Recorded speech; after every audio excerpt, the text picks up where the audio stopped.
Vamos lá, pessoal, bom dia. Então, vamos dar início à nossa 14ª TPC formativa de Ciências da Natureza e Matemática, a semana A. Então, hoje o nosso tema, né? Ciências da Natureza e Matemática na corrente do bem, valorização da vida e tematização da prática. Núcleo Pedagógico da Diretoria de Ensino, região de Sertãozinho. Nossa dirigente regional de ensino, Cláudia Regina Lazzarini Neves, nossa supervisora do Núcleo Pedagógico, Maria Paula Ferreira, nosso diretor e também PCNP de Matemática, Elitiano Rodrigues Correia. Eles deixaram um abraço para vocês, que eles estão em outra demanda. A nossa equipe, a Alessandra, PCNP de Biologia, eu, que sou a PCNP de Matemática, Elitiano, PCNP de Matemática, Jaqueline, PCNP de Projetos, e o José Ricardo, PCNP de Química. A nossa epígrafe: o conhecimento torna a alma jovem e diminui a amargura da velhice. Colhe, pois, a sabedoria, armazena a suavidade para o amanhã. Leonardo da Vinci. Intencionalidade: levar o professor a refletir sobre o que é realmente essencial neste período de estudos e aprendizagem. O objetivo da nossa TPC: refletir sobre a importância de trabalharmos o tema da prevenção ao suicídio, propiciar momentos de reflexão sobre a relevância da prática de escuta, demonstrando a empatia e o diálogo ao próximo, subsidiar o processo de ensino-aprendizagem e favorecer um clima escolar colaborativo e acolhedor. Nossa leitura de fruição: ressignificar. Ressignificar é o poder que você tem de transformar uma situação ruim em algo positivo, e assim não perder a esperança, continuar em frente, não importa os percalços pelo caminho. É você se libertar do que passou, do que te feriu, de quem te magoou, e dar um novo rumo à sua vida. É você pegar algo negativo e dar um novo sentido, é transformá-lo em degrau para a sua evolução. É você sair muito mais forte de qualquer situação. Ressignificar é um ato de amor a si mesmo. Sabrina Braga. Agora eu passo a palavra à nossa PCNP, Alessandra.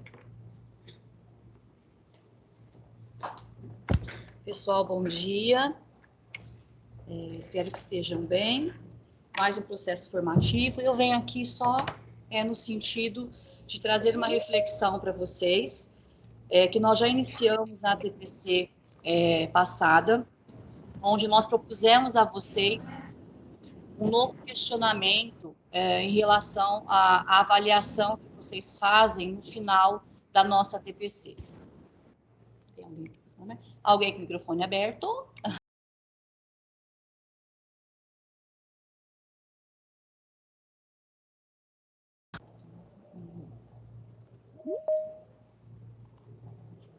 Então, continuando aqui, novamente, então, estou falando com vocês uma devolutiva da nossa estratégia de avaliação que nós colocamos para vocês desde o encontro anterior. E o que eu venho trazer aqui para vocês? Uma reflexão.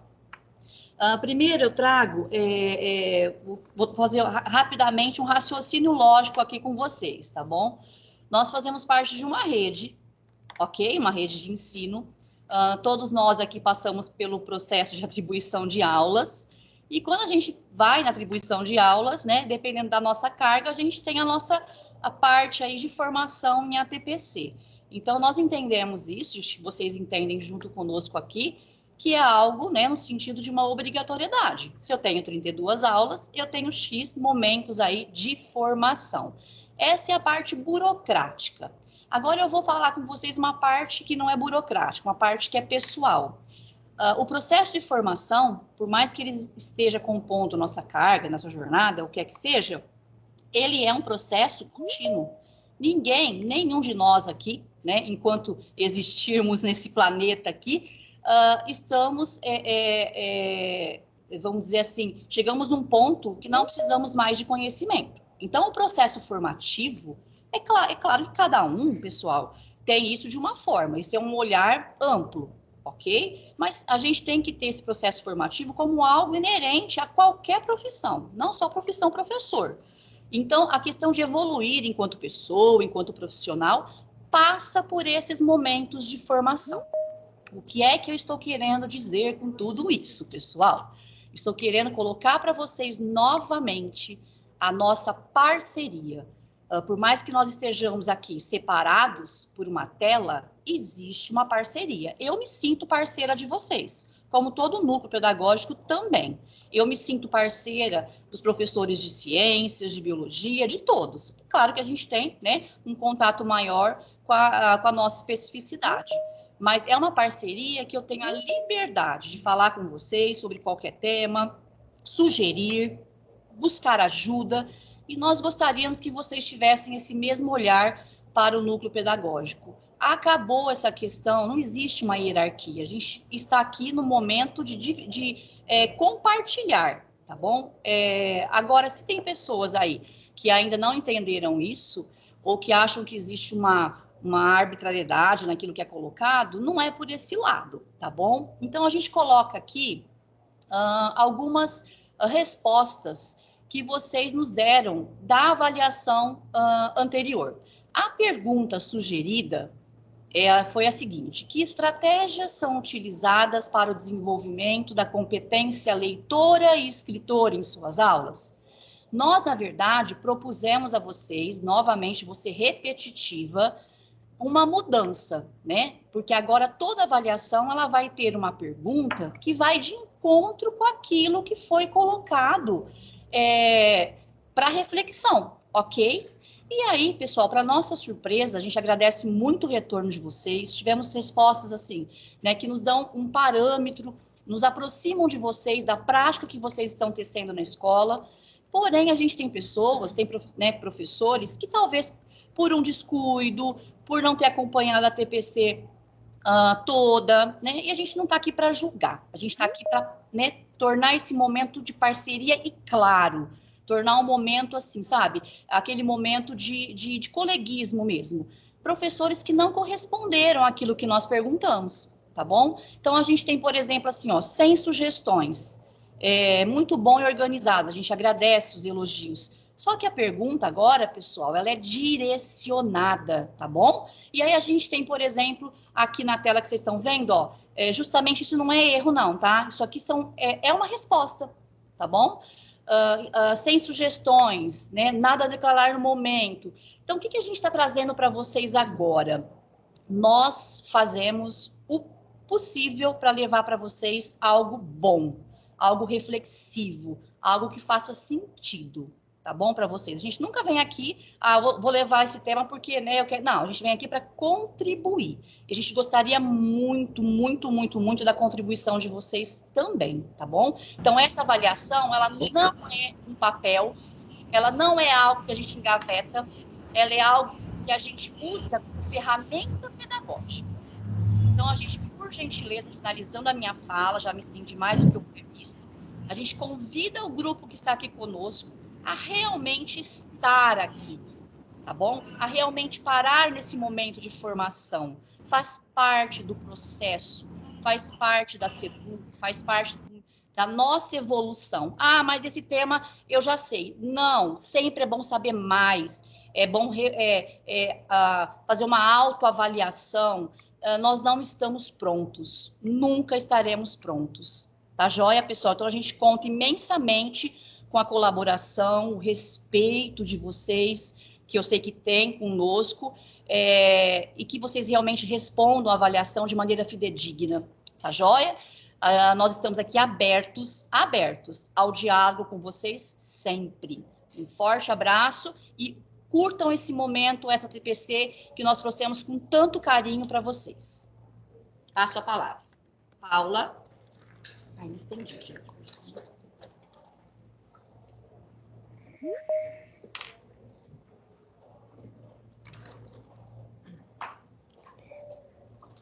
Bom dia a todos. Agradeço imensamente essa oportunidade de estar aqui com a equipe de matemática, com a equipe de ciências da natureza e Estamos agraciados com este tema do Setembro Amarelo, com este tema do Conviva, e gostaria de convidar a todos a observar esse PPT com estes corações. Às vezes nós buscamos alternativa para deixar o nosso coração físico mais saudável, praticamos atividades físicas, comemos frutas, verduras, legumes. Mas como está o nosso coração nesta manhã de quinta-feira, por dentro, pensando em relação ao interno?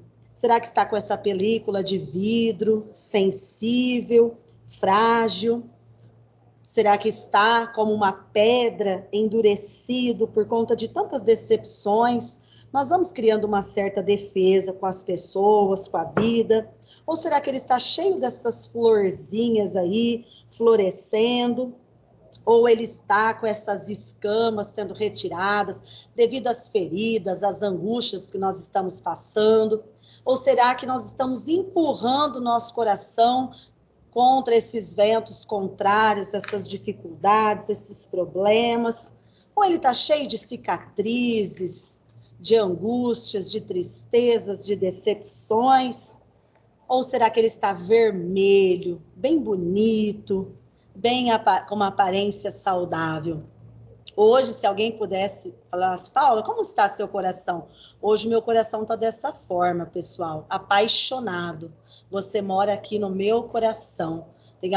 Tem pessoas morando no meu coração e eu estou conseguindo ser muito feliz. Mas quando nós pensamos no líder, todos vocês ocupam uma posição de liderança. O professor se preocupa muito com o aluno, o coordenador está sempre preocupado com o bem-estar de toda a equipe, do coração de todos. Como pais, vocês estão preocupados com o coração de seus filhos, como avós. Ai, será como está o coraçãozinho do meu neto? Como esposo ou esposa, estamos preocupados com o coração do nosso companheiro, da nossa companheira. Mas quem cuida de nós? Essa é a pergunta nessa manhã. Quem cuida do seu coração? Quem olha para dentro de você e percebe o que você sente, o que você pensa? Então, eu quero instigar a todos nesta manhã a se posicionar. Qual é a postura do seu coração, a postura interna? O que você pode fazer para melhorar esses sentimentos, para melhorar essas palavras, a sua postura, de forma que vá contribuir para essa corrente do bem? Passo a palavra, agradeço muito o convite a essa equipe maravilhosa de matemática. Convido a nossa amiga PCNP, Jaqueline Costa.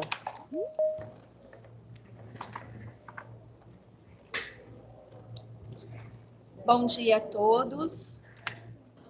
Diante dessa reflexão que nós ouvimos aí, alguém com o microfone? Não, daí é o par.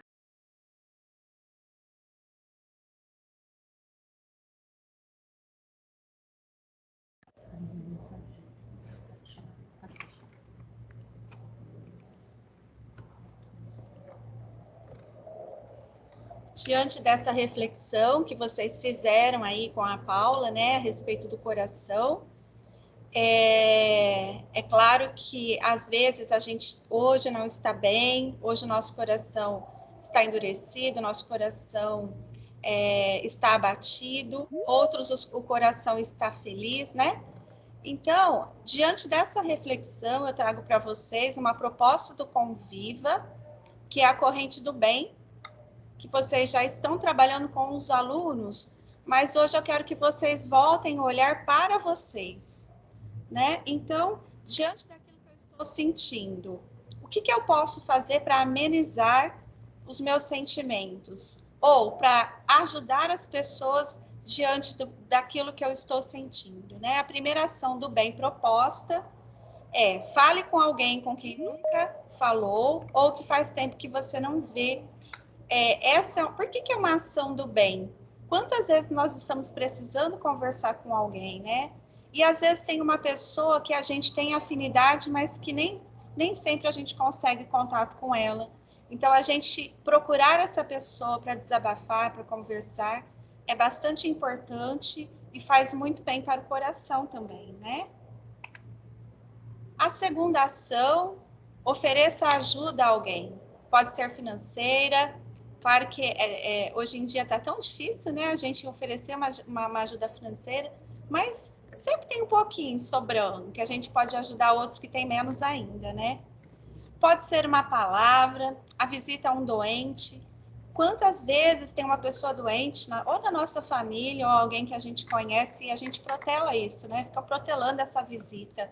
E vocês vão fazer um bem muito grande para essa pessoa, né? A pessoa que está doente, ela está abatida, ela está necessitada.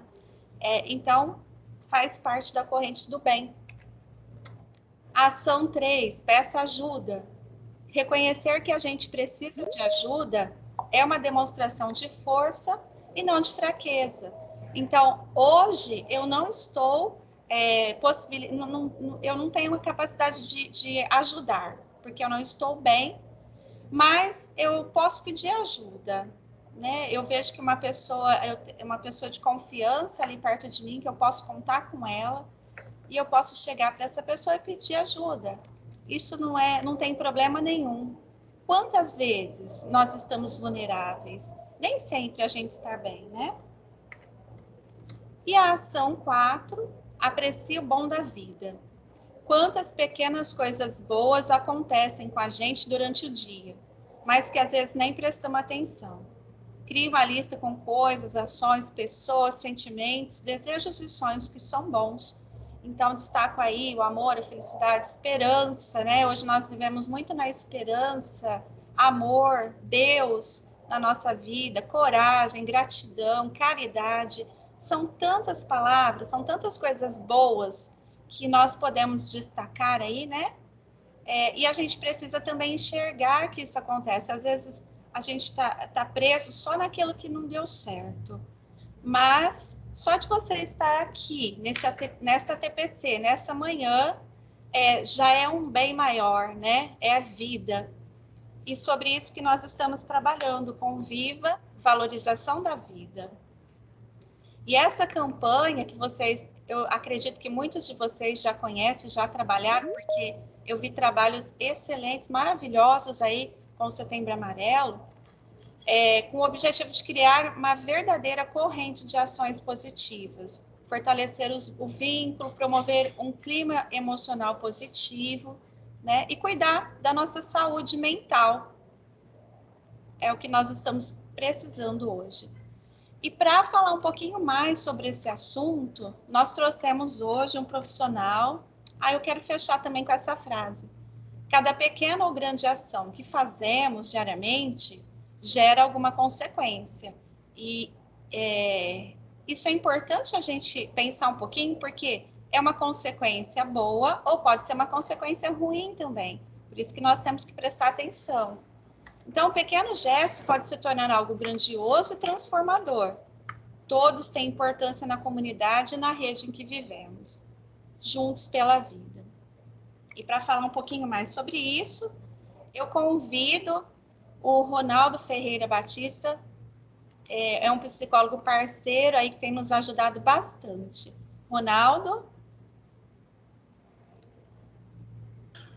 Bom dia, Jaque. Bom dia, a palavra é sua.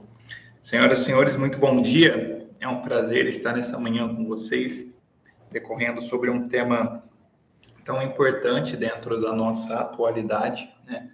Nunca foi tão importante falar sobre prevenção ao suicídio e valorização da vida como tem sido nestes últimos tempos. Viemos enfrentando há 18 meses um tempo pandêmico, né? E o isolamento, ele trouxe consigo o aumento do número de casos de transtornos de ansiedade, síndrome do pânico e por aí vai, né? E dentro dessa temática, infelizmente, muitas pessoas acabam desenvolvendo altos graus de estresse, né? E acabam enxergando na morte a única saída. Então, hoje a gente vai falar sobre o suicídio, certo? É um tema tabu, é um tema polêmico. Muita gente evita falar sobre o assunto por medo de estar influenciando pessoas vulneráveis a cometer o ato. Porém, o primeiro passo para a prevenção é falar sobre o tema de forma clara, de forma aberta, de forma como, principalmente os adolescentes, que é a faixa etária que nós trabalhamos mais, consigam entender, né, as razões, a forma de se prevenir, o que fazer quando algum amigo, algum familiar esteja passando por isso. E instruir também a nós, né, de forma que a gente saiba como conduzir a demanda caso ela apareça no nosso dia a dia. Então, o Setembro Amarelo, em linhas gerais, é uma campanha com foco na conscientização. É uma campanha que se iniciou no ano de 1994, após um jovem americano cometer suicídio, e os familiares e os amigos não conseguiram perceber os sinais que ele estava dando sobre a possibilidade do ato que ele cometeria.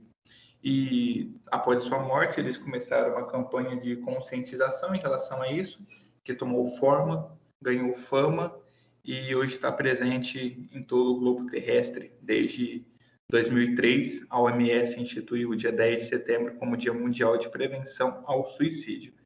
E aqui no Brasil, a campanha ela tomou uma força maior a partir de 2015, quando tornou-se também uma campanha nacional. O suicídio, ele ocorre por fatores, e a gente pode defini-los em 3 categorias, que são os transtornos psiquiátricos, os eventos da vida e o histórico familiar. E é preciso que a gente entenda que nem todo mundo que pensa em cometer o suicídio vai tentar algo contra si em algum momento da vida. Na maioria das vezes, é somente o calor da emoção que faz com que ela pense sobre isso, porém, logo ela deixa o pensamento de lado e continua seguindo a vida normalmente. Conforme esses pensamentos eles vão ganhando forma, ganhando grandeza na vida da pessoa, é que há o risco do suicídio propriamente dito. Os transtornos psiquiátricos, a gente consegue notar uma correlação de 80% dos casos de suicídio cometido por pessoas que tinham os transtornos, quando há um agravamento do transtorno de humor, né? O que é o transtorno de humor? A gente conhece os mais comuns aí, depressão, bipolaridade, esquizofrenia, ansiedade, borderline, né? É um transtorno em que ele joga a pessoa num limbo, em que momentos da vida ela vai estar com uma euforia excessiva, em outros momentos com uma tristeza absoluta, né? Ela oscila entre esses 2 estados emocionais e isso acaba tirando dela a capacidade de aproveitar o momento da forma como ele realmente precisa ser vivenciado, né? E mesmo em meio aos tratamentos, a medicação, a pessoa, quando ela está em crise, ela pode atentar contra a própria vida de alguma maneira. E quando se percebe que o ambiente familiar já não é mais capaz de manter a integridade física daquele familiar, é necessário que ele seja encaminhado para um atendimento especializado, em que ele pode ficar internado e sendo tratado daquilo. Os eventos da vida, a gente entende que o homem ele é formado por tudo aquilo que ele é e por tudo aquilo que ele poderia ter sido, né? Todas as experiências, todas as dores, toda a angústia, todas as alegrias estão preservados no espaço chamado passado, né? Presente na infinitude do nosso tempo, em que tudo se torna concreto. Então, aquilo que aconteceu não deixa de acontecer. E muitas vezes a pessoa ela não consegue elaborar algumas situações, como o luto, o fim do relacionamento, um desemprego, alguma agressão sofrida, como bullying, por exemplo, uma doença, a repressão da sexualidade, ela tem se mostrado um fator de agravamento também, né? Abuso de álcool e drogas vão se tornando estímulos um pouco maiores para que a pessoa ela desenvolva os pensamentos e consecutivamente tente algo contra si. O histórico familiar, a terceira categoria, a gente percebe que pessoas que tiveram um familiar com transtorno grave de humor, familiar que se suicidou, que viveu dentro da casa um tipo de fechamento, de aprisionamento, né, que sofreu aí abuso emocional, físico, sexual durante a infância e adolescente, né? Crianças abrigadas, que tem aquela instabilidade do lar. Ora está no abrigo, ora está numa casa de uma família que adotou, ora está sem esperança de novo. Então, são agravantes aí que vão fazendo com que a pessoa desenvolva também uma maior suscetibilidade ao ato. Quando uma pessoa ela tenta o suicídio, quando ela comete o suicídio, a gente precisa entender que a ideia dela não é morrer. Em momento nenhum a pessoa diz: eu quero morrer porque eu cansei da minha existência. Não, ela vai pensar: não, eu quero que tudo isso acabe. Eu quero que a dor suma, que a angústia desapareça, que o meu sofrimento vire passado. E muitas vezes ela encontra na morte o desfecho para tudo isso que ela tem vivido. E a gente avalia o risco em 3 níveis, que é a ideação ou pensamento ou comportamento suicida, que é o ato da pessoa começar a imaginar sobre a ideia, né, de não estar mais aqui, de atentar contra si, né? É quando o pensamento começa a ganhar forma na cabeça dela.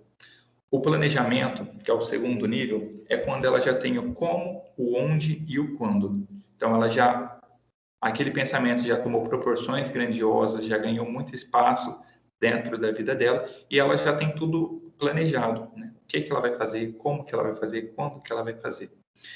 E o terceiro e último nível é a consolidação da tentativa, que é quando, enfim, ela pesou na balança e decidiu que a morte, às vezes, é a única solução que ela tem para sair da situação que ela tem vivenciado, né? Porém, a gente percebe que o número de tentativas é de 10 a 20 vezes muito maior do que o número de casos consolidados do suicídio. Então, de uma maneira bem vulgar para a gente ilustrar a situação. 100 pessoas foram entrevistadas. 17 delas vão falar que em algum momento da vida elas já pensaram em cometer o suicídio. 5 delas vão ter tentado e só uma vai ser atendida no pronto-socorro. É uma ilustração bem simples, bem fora de base para a nossa época, só para a gente entender como que o suicídio é medido dentro da nossa sociedade. E o fator de risco, assim como ele é uma presença que a gente pode analisar, existem frases que as pessoas que pensam em suicídio, que pensam em morrer, elas vão falar, né? Por exemplo, tenho vontade de sumir, eu sou um fracassado, eu queria dormir e não acordar mais, o mundo ficaria melhor sem mim, eu preferia não ter nascido. São sinais de alerta, né? Nunca uma pessoa vai dizer isso dotada de toda a sua capacidade de analisar a vida. Ela sempre vai estar em sofrimento, ela vai estar sempre passando por uma situação angustiante e que carece de uma atenção redobrada, né? Por exemplo, essa última frase, caso não nos encontremos de novo, ela tem um grau testamental, né? Então, eu estou me despedindo de você. Caso você não volte a me ver, eu queria que você soubesse isso. Então, a pessoa que ela está ali em ideação, ela já tem tudo planejado, algumas vezes ela pode começar a ligar para parente distante, se despedir de familiar, procurar ter um contato mais próximo, porque ela sabe que a partir do momento em que ela fizer algo contra si, provavelmente a pessoa, ou seu familiar, seu amigo, não vai ter mais a oportunidade de estar com ela. Então, ela começa a se despedir dessa forma. A gente precisa sempre analisar a ideia do suicídio, a pessoa que a gente imagina que pode estar em algum sofrimento psíquico a ponto de levá-la a tentar algo contra si, através do contraste com todos os aspectos, né? O pensamento suicida, histórico familiar, as frases que ela vai dizendo, há mudanças no comportamento que a gente pode perceber também, como insônia, agitação motora, pensamento acelerado, excesso ou falta de apetite, a anedonia, que é a incapacidade de sentir prazer, também se faz presente. Então, a pessoa ela sempre vai deixando rastros, né? E como que a gente vai abordar a ideação suicida? Volta um slide, fazendo favor. Isso. A abordagem, ela vai depender da causa. Então, a gente precisa observar o todo e analisar. É uma pessoa que ela sofre de algum transtorno? É uma pessoa que ela tem um histórico de vida conturbado? É uma pessoa que tem vivenciado uma desesperança muito grande na sua vida? Então, cada resposta vai ter um caminho a se tomar. Por exemplo, no caso de alteração orgânica, né, da doença. Então, vamos entrar com a medicação, um acompanhamento com o psiquiatra, um acompanhamento com o psicólogo, para poder dar um suporte, né? A pessoa precisa ser assistida quase que 24 horas por dia para a gente conseguir entender como que ela se manifesta nas crises.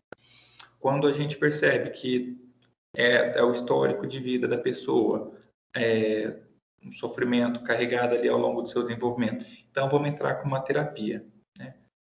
Uma conversa com um psicólogo, um acompanhamento aí mais próximo para que ela desenvolva a capacidade de enfrentamento de tudo aquilo que ela tem vivenciado. Então, cada coisa vai ter uma solução mais assertiva. E é necessário que essa pessoa que está em sofrimento, ela tenha uma rede de apoio formada por familiares, amigos próximos, entes queridos, para que ela se sinta apoiada, né? Para que ela se sinta segura, para que ela se sinta recebida, para poder falar sobre o assunto e para poder sair daquela situação que ela está. E nós precisamos manter a calma, olhar de uma maneira humanizada, de uma forma mais caridosa, misericordiosa com ela, né? Porque imagina, a pessoa ela já está um sofrimento tão grande, já está vivendo um tumulto tão fora do comum que ela está pensando em suicídio, e de nada adianta a gente chegar desesperado, por mais que exista preocupação, né? Mas, como diria Viktor Frankl, o desespero é o sofrimento sem propósito. Então, a gente precisa chegar com calma, e ganhando espaço, e ganhando território, né? Para que ela não se sinta pressionada, não sinta uma carga maior de tensão. Nós precisamos demonstrar para essa pessoa que está sofrendo que, embora tudo isso que ela tenha vivenciado seja doloroso, seja intenso, não vai durar para sempre. Então a gente tem sempre que dar uma perspectiva de futuro, né? Mostrar para ela que é uma fase que, por mais que pareça que não, mas vai passar. E quando passar, o sol vai voltar a brilhar para ela também, né? E que todo mundo está suscetível a passar por essa situação. A perda de um familiar, ao desemprego, ao rompimento de uma relação afetiva. Então, todos nós estamos suscetíveis a isso. O diálogo, ele é muito importante porque a pessoa em sofrimento, ela vai imaginar o sofrimento dela como algo que não cabe nas limitações do outro, né? É como se a minha dor, ela fosse tão grande que outra pessoa não seria capaz de suportar. Como se aquilo que vem me fazendo sofrer fosse tão fora da proporção comum que ninguém nunca tenha vivenciado isso antes. E quando ela percebe que a outra pessoa também sofre, que a outra pessoa já passou por aquela mesma situação e conseguiu sair dela, ela vai começar a perceber, nossa, então tem chance para mim também. Funcionou para ele, então pode funcionar para mim. Então vai florescendo dentro dela a ideia de uma melhora, de uma nova perspectiva, de um futuro diferente. Dentro da ideia do suicídio, de uma maneira muito informal e comum, nós acabamos desenvolvendo mitos acima do assunto, que é o que fez com que ele se tornasse um tabu. É como se a palavra suicídio tivesse tanta força como o ato do suicídio em si. Então a gente acaba desenvolvendo aí alguns pensamentos, algumas ideias que muitas vezes ela dificulta a melhora do outro e dificulta a nossa percepção acerca do sofrimento do outro também, né? Por exemplo, a pessoa que fala sobre suicídio não vai fazer mal para si, ela só está querendo chamar atenção. O fato de ela estar falando sobre o suicídio já denota uma possível intenção dela em cometer o ato. Então, o sofrimento dela já tomou forma e ela já consegue imaginar o suicídio como saída. Então, nunca é para chamar atenção. é um pedido de ajuda. Ela está sempre demonstrando a vulnerabilidade dela, né? E que ela precisa ser socorrida através dessa fala que ela tem. Outro mito: o suicídio é sempre impulsivo e acontece sem aviso. Muito pelo contrário, ele é sempre algo planejado. A pessoa não acorda e decide, hoje eu vou me matar. Não, aquilo ali já teve um planejamento anterior. Ela já sabe como, ela já tem os meios, ela já sabe quando. Então, é uma ideia assim, que já ganhou forma e já está sendo pensada há muito tempo. As pessoas que se suicidam, elas querem morrer. Não, elas não querem. Elas querem acabar com a dor, finalizar o sofrimento. E muitas vezes na morte ela encontra a solução para isso. Quando o indivíduo mostra sinais de melhoria ou sobrevive a uma tentativa de suicídio, ele está fora de perigo. A gente percebe que um dos períodos mais perigosos é logo após a crise, né? Imagina que a pessoa, ela passou algum tempo planejando aquilo. Então, ela desenvolveu a estratégia, ela sabe como que ela vai fazer, ela tenta e é socorrida e ela não consegue consolidar. Porém, ela ainda sente o sofrimento como marcante. E ela ainda tem resquício da coragem que fez ela tentar da primeira vez. Então, muito possivelmente, ela pode tentar de novo, logo em sequência. Então, a gente precisa estar sempre atento, porque o fato dela já ter tentado não vai eliminar motivações futuras para que ela tente de novo, certo? O suicídio é sempre hereditário. Embora a gente não encontre uma causa genética, né? Pela questão cultural, pela questão aonde se desenvolve, onde se amadurece a personalidade, já tenha ocorrido algo assim, é possível que algum herdeiro, algum filho, sabendo que o pai ou o avô fez isso contra si, ele possa tentar. Não por genética, mas por... É que cultural não é a palavra certa, mas ela é mais fácil para a gente ilustrar. Ela vai entender, nossa, meu pai, ele conseguiu se livrar desse sofrimento assim. Então, provavelmente eu também vou conseguir me livrar do meu dessa forma. Pode passar?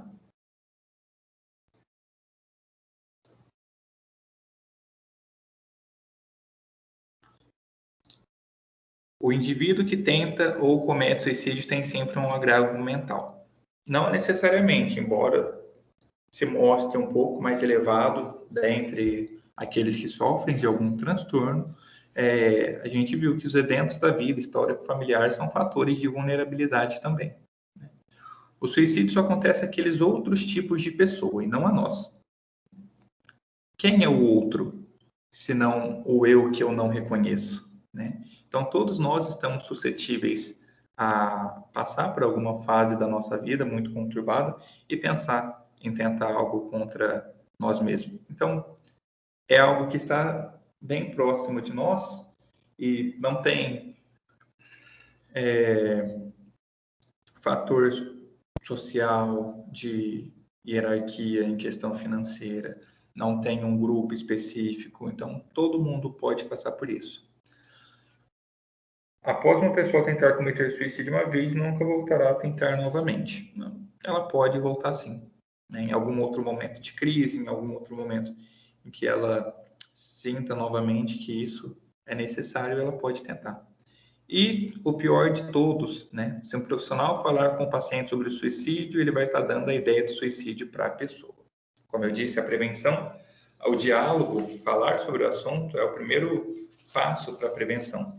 Da mesma forma que ensinar sobre educação sexual em sala de aula não vai levar com que os alunos façam sexo mais do que eles fariam sem a aula, né? Apenas vai dar para eles meios de prevenção, conhecimento sobre doenças, informações úteis para a vivência de uma sexualidade saudável. Falar sobre o suicídio não vai induzir uma pessoa que está em um estado fragilizado, tente, né? Porém, vai fornecer a ela uma rede para que ela se sinta segura para falar sobre aquilo. Porque o suicídio, ele traz uma ideia de vergonha, né? É vergonhoso falar sobre suicídio, demonstrar que eu já pensei nisso. É vergonhoso porque eu já tive um familiar que se suicidou, né? A sociedade vê isso como algo ruim. Porém, falar sobre a ideia do suicídio que leva a pessoa a se suicidar, né? Os cuidados que a gente tem que ter em relação à nossa qualidade de vida para que esse agravamento emocional não aconteça e não leve à tentativa do ato, ele fortalece aquele que sofre a falar sobre essa ideia, né? Uma vez eu participei de um grupo numa escola aqui em Sertãozinho, e a gente desenvolveu ao longo do semestre com alunos do ensino fundamental alguns grupos semanais, né, em que a gente estimulava a falar sobre sentimento, falar sobre como tem vivido, o que sonha, como se sente em relação a tal situação. E logo no primeiro encontro, depois que a gente finalizou, uma menina me chamou para conversar e falou: olha, eu tenho pensado em me matar. Qual que é a melhor forma para que eu faça isso? Então, através da conversa que a gente teve em grupo, ela se sentiu segura para chegar em mim e conversar sobre uma coisa que ela nunca tinha conversado com alguém, porque ela sentia vergonha de falar sobre aquilo. Então, daí se mostra necessária e importante a gente ter um diálogo claro com o adolescente, né? Porque se a gente se esconder através do nosso medo, ele vai procurar formas na internet, ele vai conversar com algum amigo, vai conversar com alguém que muitas vezes está numa situação pior do que a dele. Então, vai ser um cego guiando o outro, e nem sempre isso leva a um bom caminho. Dentro do tema, né, da valorização da vida, da prevenção do suicídio, a gente precisa falar sobre a automutilação, que de uns anos para cá tornou uma coisa muito frequente dentro de algumas realidades, dentro de alguns grupos, né, alguns nichos do desenvolvimento social do adolescente, né, e há uma propensão maior a esse tipo de atitude, né? O que é a automutilação? É qualquer comportamento realizado de maneira intencional que envolva uma agressão direta ao próprio corpo. Então, a criança, o adolescente, ele está num momento de frustração. O que ele vai fazer para parar de pensar naquilo? Ele vai se cortar, porque o foco na dor do corte vai tirar o pensamento da cabeça dele, né? E aquilo ali pode se tornar um hábito, e embora não esteja ligado de modo direto ao suicídio, pode ser um sinal de alerta, né? Porque você já percebe um padrão de uma atitude destrutiva, de um comportamento mais agressivo ali. E a gente tem que estar atento, porque adolescente é muito criativo quando o assunto é esse. Então, é arranhão, é corte, é falta de cabelo em alguma mancha, é queimadura, né? Muitas vezes beliscão, dar soco na parede, bater a cabeça na parede. E essas lesões, esses hematomas, eles não costumam ficar sempre em partes visíveis, né? A gente percebe aí um pessoal que usa moletom em dia quente até no pulso, já é um sinalzinho ali para a gente ter uma atenção sobre aquele jovem, sobre aquele adolescente, né? Então, nunca deve ser considerado como exagero, frescura, chamada de atenção. É a forma que ele encontrou de dizer: eu estou sofrendo e eu preciso de ajuda. Então, a gente precisa polir o nosso olhar e ter um pouco mais de atenção para esse tipo de comportamento, porque conforme ele se desenvolve, né, vai se tornando algo presente na vida, e em algum momento pode-se começar a pensar sobre suicídio. Bom, eu me corto, eu paro de pensar que eu não estou feliz. Então, se eu morrer, eu não vou mais sentir dor nenhuma. São meios que a gente vai encontrando aí de policiar o nosso pensamento de forma a ajudar quem está em algum sofrimento e a quem precise de algo que a gente possa ajudar, né? Assim como a Paula disse no começo, muitas vezes o educador e o líder que está ali na frente da sala, ele volta muito a sua atenção para o aluno, né? Perde finais de semana para poder corrigir prova, para poder adequar conteúdo.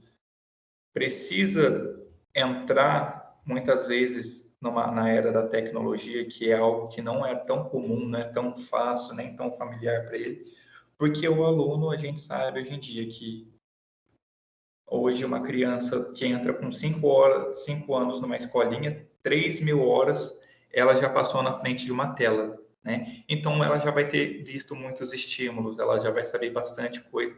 Então, é preciso adequar a nossa didática de modo a alcançar o aluno, né?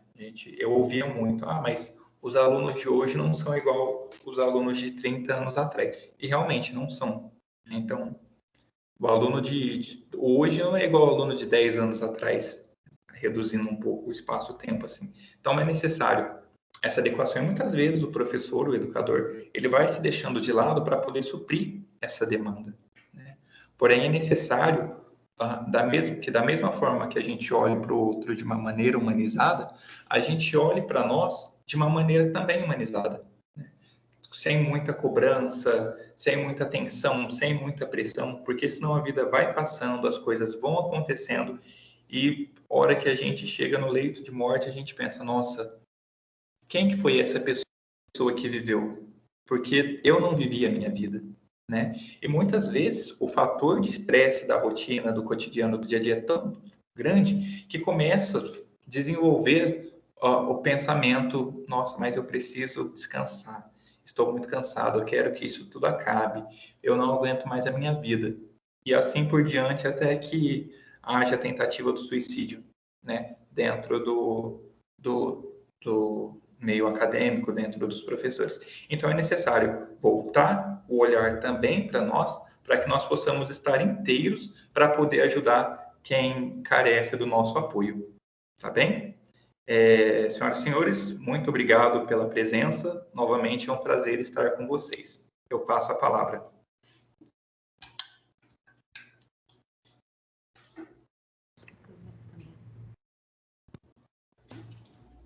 Oi, Ronaldo. Quero te agradecer imensamente. O Ronaldo esteve conosco, né, toda essa semana das ATPCs, uma maratona. Obrigada por tratar desse tema, né, tão bem como você falou. Você trouxe para a gente um acalento aí, né, para a gente poder tratar desse assunto com os professores. Eu quero apresentar o Ronaldo para vocês. Ele é psicólogo formado pela Universidade Barão de Mauá desde 2019. Ele atua na área clínica, atendendo adolescentes e adultos, com os conceitos da logoterapia. Atua também na área organizacional, realizando entrevista psicossocial e análise de perfil. Ministra palestras com temas motivacionais e de desenvolvimento pessoal. Então, tá aí o contato dele, né? Caso vocês precisem. O Instagram, @rfbatista.pc, e o WhatsApp, né? 99811-1631. Muito obrigada, Ronaldo. Muito obrigado, Jaque. Muito obrigado pelo convite, viu? Tenham todos um bom dia. E, diante desse assunto, né? Nós trabalhamos esse mês. São muitos trabalhos, são excelentes trabalhos que estão sendo desenvolvidos nas escolas. Eu gostaria de apresentar todos aqui, mas infelizmente nós não temos o tempo hábil para isso, né? Mas eu trouxe hoje, né, nós convidamos para essa TPC a professora Meire, da Escola Maurício Montec, que ela vai apresentar um pouquinho da sua prática. Meire? Estou aqui já. Obrigada pelo convite, viu? Bom dia, a palavra é sua. Obrigada. Bom dia, pessoal. Como a Jaque já fez aí a apresentação, né? Eu sou professora Meire da Escola Maurício Montec, aqui em Pitangueiras. E, assim, durante todo o mês de setembro, né, a gente se mobilizou aí na campanha do Setembro Amarelo, buscando trazer esse assunto à tona, né? Porque a gente percebe agora, o psicólogo vem reforçar, né, o papel da escola como estratégia, né, no processo de saúde mental. Então, a gente desenvolveu na nossa escola um projetinho chamado Projeto IP Amarelo, né? O nosso projeto, eu digo nosso porque ele esteve envolvido nele todos os professores, né? Os discentes, os alunos, a equipe gestora, a coordenação, a comunidade também esteve presente, né? E o principal objetivo desse nosso projetinho foi incentivar os alunos para que pudessem aprender de forma mais autônoma, mais participativa, né?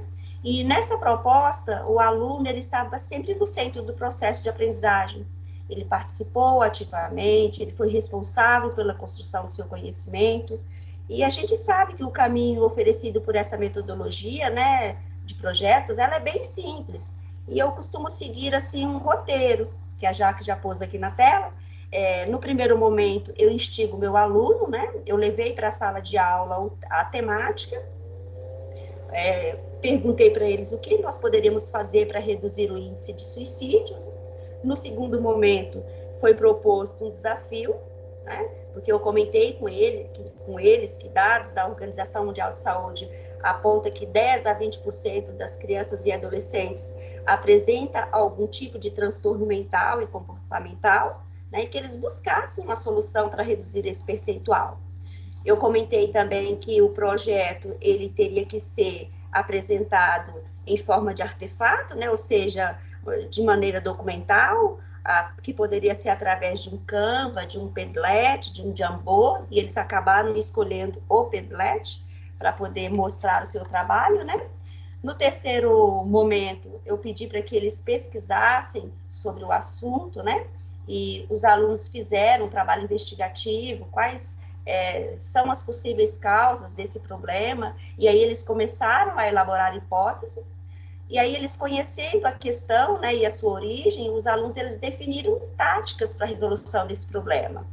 No quarto momento, houve aí a idealização do projeto, né, eles já estavam com o plano já estabelecido, eles já passaram a executar esse plano, e no quinto momento aí ocorreu o feedback, né, que a gente sabe que todo o processo de ensino-aprendizagem ele demanda um feedback, porque é neste momento que o professor vai explicar para os alunos quais percepções positivas e percepções que poderiam melhorar, né? Inclusive acerca do elemento de avaliação, que normalmente na metodologia por projeto pode se dar em 2 momentos, né? Durante a execução, que seria uma avaliação formativa, onde a gente avalia o processo de trabalho dos alunos, né? O trabalho em equipe, o interesse deles, a participação, e também existe aquela avaliaçãozinha final, que é quando eu avalio o protótipo, né? Ou seja, a apresentação do trabalho em si. E vocês devem estar se perguntando, né? E a título de resultado, o que é que a gente colheu, né? Nesse momento, usando essa metodologia ativa? Então, eu poderia ficar aqui durante o dia elencando, né, os benefícios, mas eu acho, assim, que o que foi mais interessante e legal é trazer para dentro da sala de aula, né, uma maneira diferente de ensinar, né, de transformar o ensino em algo que parta do aluno, né, que ele busque, que ele pesquise, que ele pense de maneira diferente e resolva problemas conectando ideias. Tá? Então, foi isso. Já que poderia mostrar aí os projetinhos desenvolvidos por eles. Aí nós fizemos a culminância, né, no dia 28, a apresentação de todos os trabalhos. Foi, assim, um momento de muita alegria. Eu costumo dizer que, nesse momento aí, o meu coração batia em descompasso, porque foi muito gratificante ver a apresentação dos trabalhos. Nós tivemos um palhaço, né, que é pai de um aluno que foi convidado para poder dar o seu depoimento, porque também passou por uma situação difícil, e uma professora com uma voz lindíssima cantava, porque ele chorava a todo momento, ele chorava de verdade mesmo, porque sensibilizou muito, né? A gente começou falando sobre o IP, por que eu usei o IP como referência para o símbolo Setembro Amarelo? Porque o IP, ele é uma árvore que floresce no momento de quase morte, né? Quando o IP percebe que as suas raízes estão secas, que ele vai morrer, ele começa a florir. Então, ele começa a florir no momento de dor. E aí ele começa a florir porque ele sabe que em seguida virão as sementes, que essas sementes vão cair no solo e vão germinar. E aí uma aluna contou essa história, nessa fábula do ipê amarelo, e os alunos falaram, professora, então no finalzinho a gente gostaria de colocar semente de ipê dentro da bexiga para poder soltar, né, essas bexigas. Essa aluna aqui, ó, ela está contando a fábula do ipê amarelo, né, e aí ela fala que a gente tem que ser como o ipê, a gente precisa florescer na dor. A gente sabe que não é fácil, né? Mas que existe um Deus que cuida de nós, que a gente é forte, que a gente tem amigos. E foi muito bonito esse momento. Pode passar, Jaque? Aqui, uma aluna também, a gente procurou alguns alunos, né?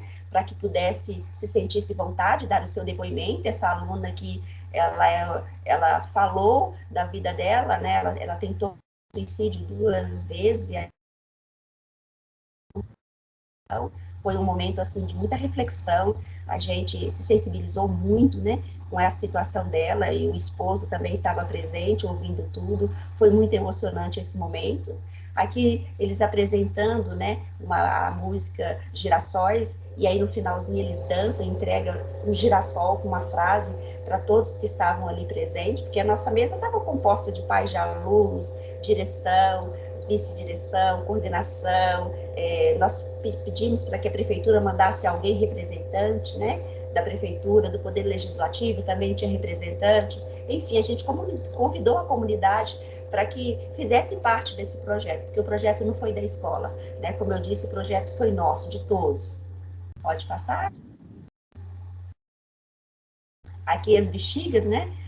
Nós convidamos uma aluna e um aluno para que pudesse tocar o violino, para sensibilizar um pouco mais, né? E eles cantando a música Vivendo, da Kel Smith, com o padre Fábio de Mello.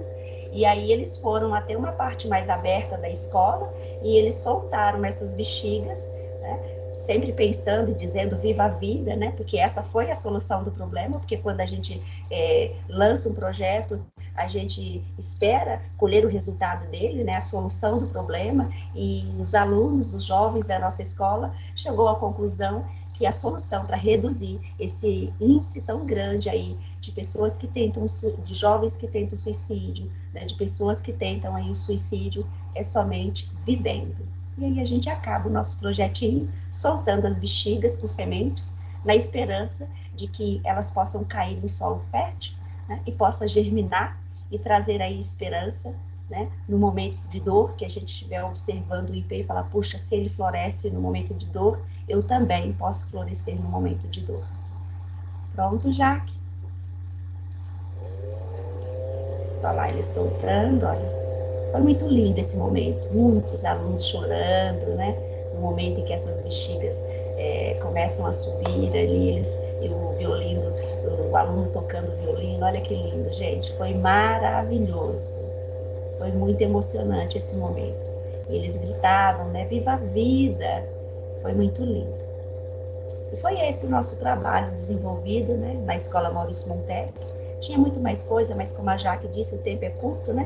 Para não ficar cansativo, foi essa a nossa contribuição para a nossa sociedade. Obrigada, Jaque, pelo convite, viu?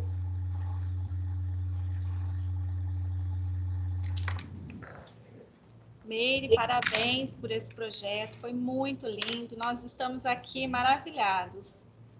Estamos o tempo todo arrepiando, assim, com tudo isso que você apresentou para nós, tá? Nós estamos agradecendo muito a sua presença e você representou toda aí a rede, né? Porque são projetos maravilhosos que estão sendo desenvolvidos aí nas escolas, e nesse intuito de falar sobre a vida, de valorizar a vida. E é isso que a gente traz, né, no dia de hoje, de trazer essa valorização, de trazer sentimento mesmo, né, dos alunos e os nossos. Muito obrigada, tá? Muito obrigada a você. Eu que agradeço. E agora eu passo a palavra para as PCNPs Rafaela e Ana Lúcia.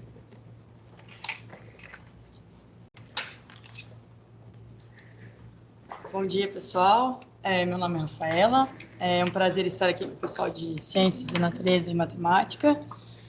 Eu e a Ana, nós vamos apresentar para vocês a ação que o Núcleo pensou, né, para colaborar aí nessa jornada final que nós estamos aí no ano, né, à vistas do SAEB, e pensando em tudo que a gente poderia contribuir, né, quando a gente fala em avaliação, recuperação, aprofundamento e retomada, nós pensamos aí em uma série de reflexões, né, e uma delas que eu gostaria de trazer para vocês, né, que foi o que nos fez pensar aí na ação. Para uma seleção justa, todos devem passar no mesmo teste, né? Por favor, escalem a árvore. Será que eu, enquanto professor, mesmo que não conscientemente, mas posso estar fazendo isso com os alunos, né? Posso estar tentando atribuir de uma mesma forma as habilidades diferentes que os alunos, os níveis de habilidades diferentes que os alunos podem estar, né? Será que eu tenho esse olhar? E aí, para complementar a charge, todo mundo é um gênio. Mas se você julgar um peixe por sua capacidade de subir em uma árvore, ele vai gastar toda a sua vida acreditando que é estúpido, né? Então, às vezes, nós, enquanto professores, temos essa responsabilidade, né? O aluno ele pode achar que não consegue mediante uma única forma de avaliação, mas será que eu consigo ter esse olhar, né?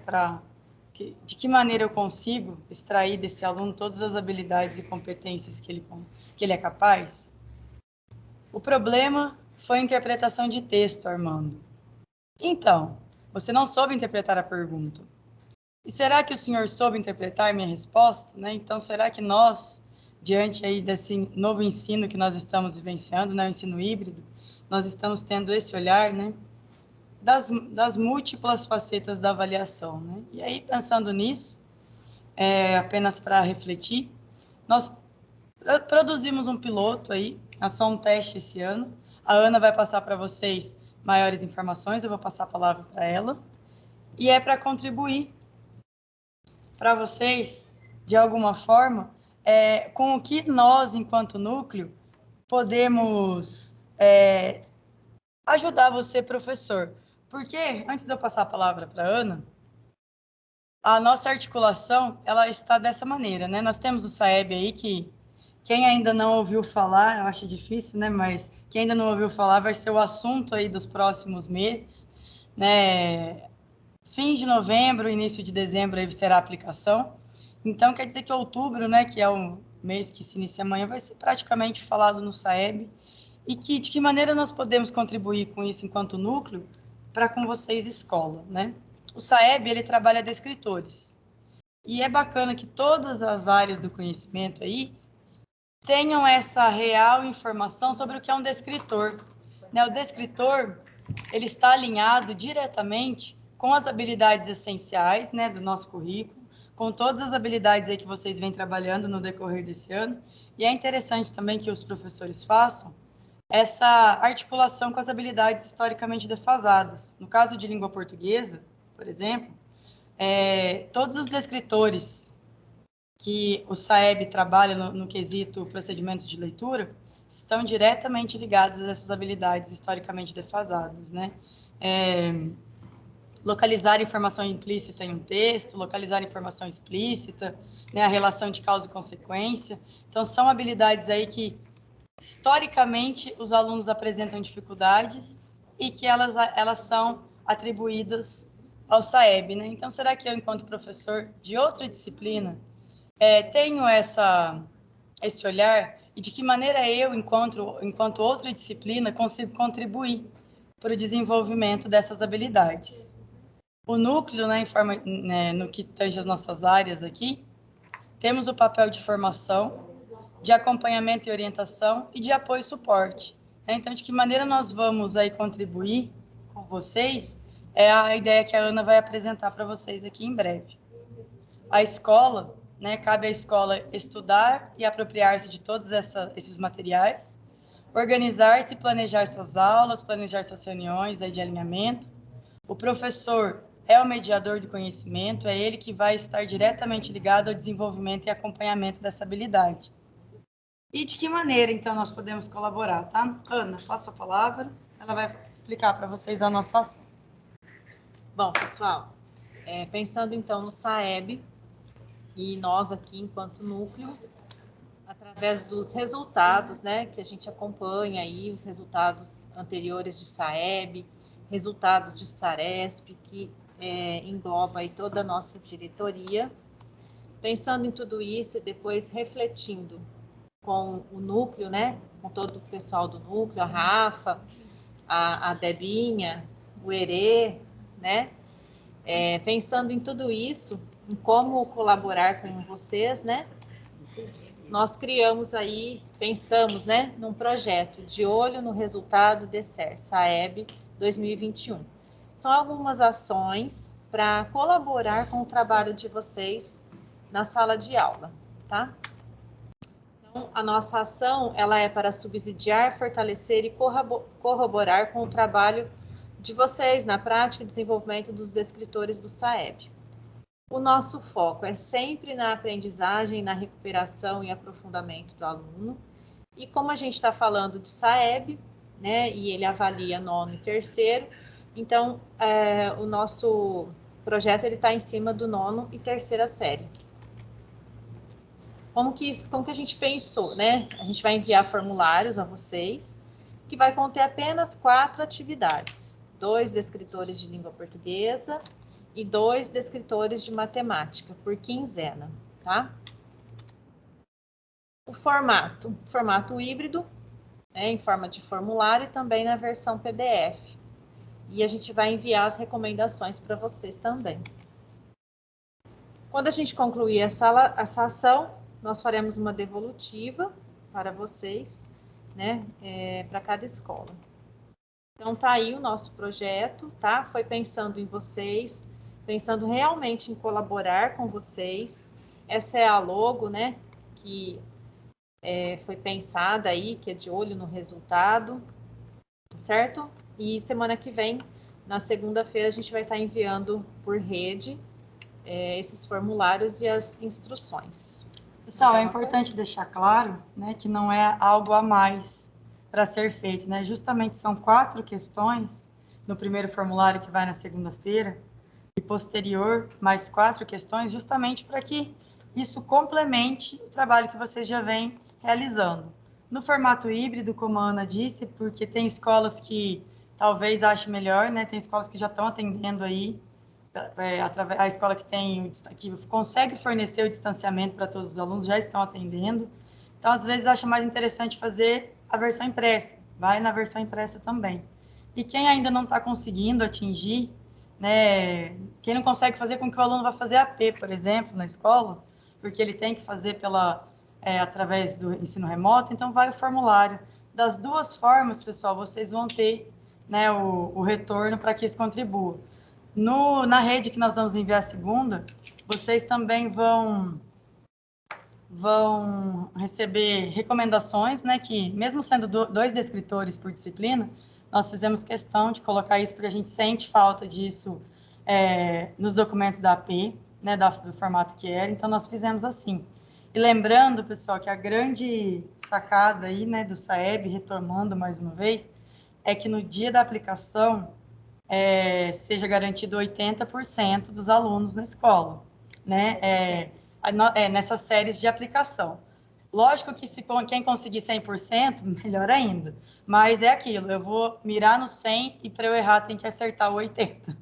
Porque se não tem 80%, não tem análise de índice, não tem resultado para ser analisado. Então é legal a gente ficar retomando isso, né? É legal que os alunos saibam dessa importância, saibam do porquê, né? Além de recados informativos, é legal promover a escola que consegue, claro, passar esses slides, né? Vocês recebem o material depois para o aluno, para que ele tenha noção real da importância que é dele estar na escola nesse dia, tá? Não é 79,9%, tá? Tem que ter os 80% dos alunos matriculados. Certo? Qualquer dúvida, eu e a Ana estaremos à disposição, né? Eu e a Ana estamos aqui representando língua portuguesa e matemática, tá? Mas por ser à frente do piloto, mas é uma ação do núcleo todo. Conto com a colaboração e participação de vocês. E Ana, mais alguma coisa? Só isso. Então, passamos a palavra. Vocês. Muito obrigada, pessoal. Bom restinho de semana para vocês. Tchau, tchau.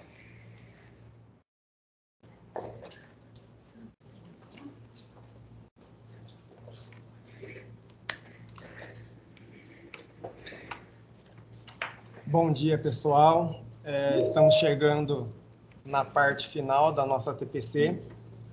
Nesse momento, a gente quer falar um pouquinho, dar uma devolutiva da CUCO e aproveitar esse momento para agradecer imensamente o empenho e a dedicação de cada um de vocês.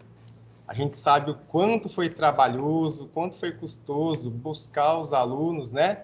E além da busca, conseguir garantir aquele auxílio que pudesse ajudar os nossos alunos a se inscreverem nessa importante competição, né? A gente sabe que a burocracia é uma parte chata, mas, enfim, com o empenho de cada um, a nossa diretoria, as nossas escolas tiveram uma boa representatividade, né? Então, fica aqui o nosso sincero agradecimento a cada um de vocês. Sobre as premiações, a gente teve aluno aprovado e também premiado.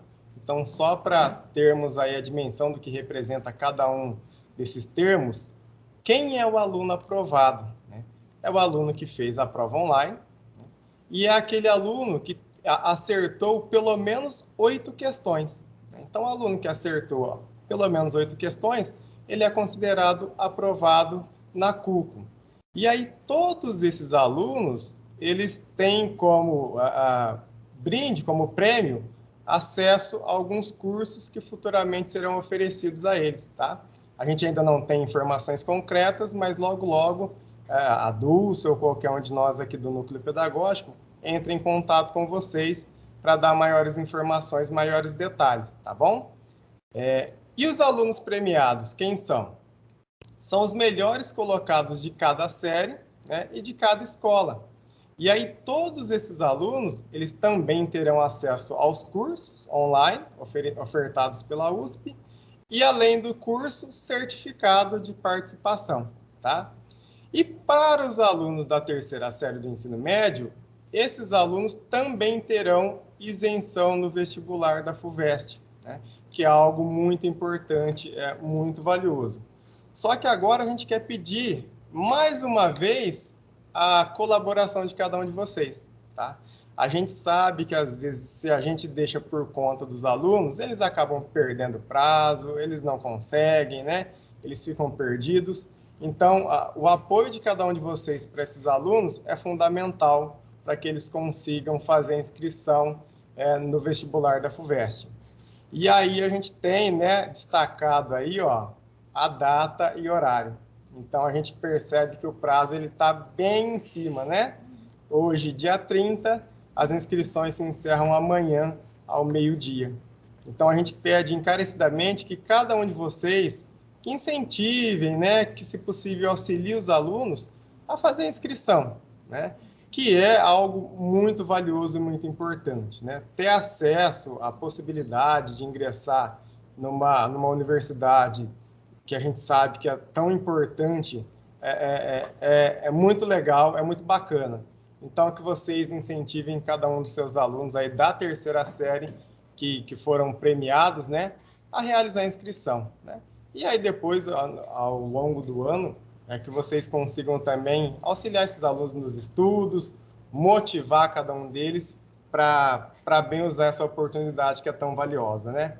Quantos querem e, de repente, não têm oportunidade, e alguns dos nossos alunos têm essa oportunidade, têm essa isenção, tá bom?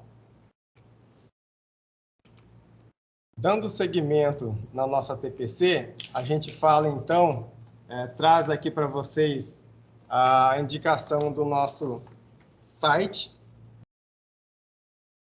o Núcleo Pedagógico. A gente deixa vocês livres, né, e à vontade, e faz o convite para que vocês acessem de vez em quando o site do Núcleo. Ele tem, assim, bastante informação que é relacionada ao nosso trabalho, né? Ele tem bastante recurso para que a gente consiga, de repente, sanar algumas dúvidas que vão surgindo ao longo do nosso trabalho. Então, fica aí o convite e, mais uma vez, a indicação do site do Núcleo Pedagógico, tá? Que é feito com muito carinho, tudo que chega é colocado nele, então ele está sendo constantemente atualizado, tá bom? Então, fica o convite, bit.ly/estudosertal, tudo maiúsculo. se precisar, pode contar com esse recurso, que é bem bacana, bem importante também para nós, tá? Nossa lista de presença e avaliação, ela daqui a pouco vai ser disponibilizada nos grupos, tá aí o QR Code, quem quiser também já apontar a câmera do celular, fica à vontade. A nossa avaliação, como a Alessandra colocou, ela vai contar com uma questão relativa à TPC, à formação de hoje. Então, a gente pede que, com carinho, né, com atenção, vocês respondam a esse questionamento, que auxilia bastante aí na nossa organização, auxilia bastante na elaboração dos momentos que a gente tem junto aqui de formação de ATPC, tá? Então, a lista de presença e avaliação ela fica disponível até as 21 horas de hoje. E finalizando, então, juntos somos mais fortes. E somos mesmo, né? Que nós sejamos fonte de esperança uns dos outros, que a gente tenha um olhar apurado, um olhar cuidadoso um com o outro, né? De vez em quando a gente está com as forças abaladas, mas eu tenho certeza que quando a gente encontra um ombro amigo, a gente se fortalece novamente. Então, que nós sejamos esperanças uns dos outros e também tenhamos um olhar cuidadoso e carinhoso com os nossos alunos, né? Nesse retorno que não está sendo fácil, é um retorno de muita incerteza ainda, né? Mas a gente sabe que aos poucos tudo vai voltando à normalidade. Então, esse é o nosso último recado. A gente está sempre com vocês, contem sempre conosco. Quero agradecer a presença de cada um de vocês nessa formação de hoje. Quero novamente, em nome do Núcleo Pedagógico, agradecer as palavras do Ronaldo, que são sempre muito válidas, sempre muito assertivas. A professora Meire, também com a contribuição de hoje, da sua prática, representando, né, as diversas práticas que a gente tem no dia a dia da escola. Então, a gente sabe que tem muitas práticas boas. A Jaque e a Paula, também com a contribuição de hoje, né, na nossa TPC, o nosso muito obrigado, tá bom? Um abraço a todos, fiquem bem e até a próxima.